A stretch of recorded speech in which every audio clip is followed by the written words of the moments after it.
Pour son premier match officiel avec le Paris FC, contre Brest ce week-end, Amari Traoré pourrait retrouver son coéquipier en sélection, Kamori Doumbia.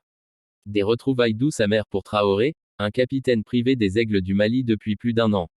C'est un sourire lumineux et des yeux qui brillent qui éclairent le visage de Amari Traoré à l'évocation de Kamori Doumbia, qu'il pourrait croiser sur le terrain dimanche à l'occasion de Brest-Paris FC comptant pour la 4e journée de la Ligue 1. Débarqué dans le club parisien aux dernières heures du mercato, le latéral droit malien, qui se sent bien pour jouer, transpire l'excitation de retrouver un coéquipier avec lequel il a partagé la sélection pendant des années. Cela fait toujours plaisir de retrouver ses compatriotes, et surtout là, c'est Kamori, un gars magnifique. On était ensemble à l'Académie Jean-Marc Guillou. Je l'ai connu très jeune et aujourd'hui, c'est un immense plaisir de le voir à ce niveau. Et aussi de porter haut les couleurs de notre pays.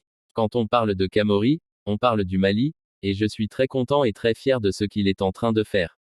Je pense qu'il va réussir une grosse saison, mais j'espère qu'il ne sera pas bon dimanche, comme ça, on pourra gagner. À lire aussi crise dans le foot malien, le capitaine de la sélection, Amari Traoré, suspendu pour rébellion. Amari Traoré est revenu là où tout a commencé, en Europe, pour lui qui a signé au PFC, alors en national, son premier contrat après avoir débarqué de son Mali natal. Aujourd'hui, il revient dans le club parisien, lesté d'un parcours solide qu'il a vu évoluer et gravir les échelons à Reims, Rennes et Real Sociedad. J'ai un rôle de guide, de grand frère à jouer, et il y a plein d'autres joueurs qui peuvent être dans ce rôle-là. Moi, si je peux conseiller, je le fais avec grand plaisir. C'est dans ma nature d'aider, de me rapprocher de mon prochain et d'essayer de lui donner les conseils par rapport à mon vécu. Malheureusement, ce rôle, il ne peut plus le tenir en équipe nationale du Mali où il détenait le brassard de capitaine.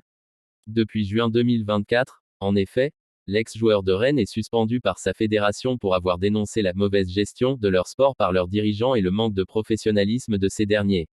Le joueur de 33 ans paye surtout le fait d'avoir été en première ligne dans ce combat en tant que capitaine.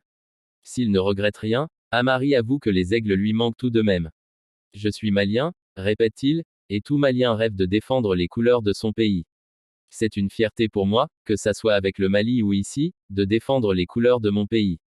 Je défends le Mali, je défends ma famille, les Traoré. J'essaye d'être un exemple pour les jeunes du Mali et pour les jeunes d'ici. Pour le grand frère Prince Onyang, aujourd'hui chargé des U16 du PFC et avec qui il a évolué à Reims, c'est une grosse perte pour le Mali de ne pas compter dans ses rangs Amari Traoré. Moi aussi, je suis quelqu'un qui dit les vérités, qui dit les choses. Et c'était pareil avec Amari. On dit les choses dans le but de faire évoluer, de faire avancer, explique l'ex-international du Congo-Brazzaville. C'est une grosse perte, sur le plan national et international. Nous, à la formation, on a des jeunes binationaux. La situation de Amari peut avoir des répercussions énormes sur eux dans leur choix de sélection plus tard.